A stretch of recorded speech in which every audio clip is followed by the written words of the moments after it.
taking a step back, maybe if you look at, for example, the DYDX chain today, which has about 60 active validators. But if you look at the stake distribution, there's three validators that control 60% of the voting power on the chain. There's two that control 46. There's five that control 66%, more than 66% of stake on the chain.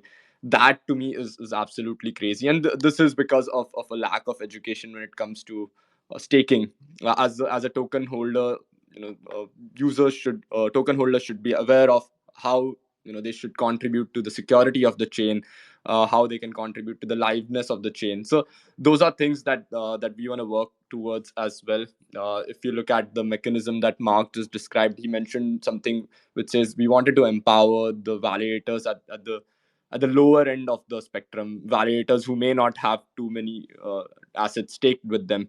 And that's very important. And it's not just about supporting validators at the lower end of the spectrum. I think at the end of the day, and this is what Yaron once told me, and I can't just get it out of my head. He said, uh, as a liquid staking provider, your job is not to select validators, but your job is to deselect the bad ones. Basically, you're not saying, oh, I want to select this validator, that validator, which we've seen happen with a lot of liquid staking providers today.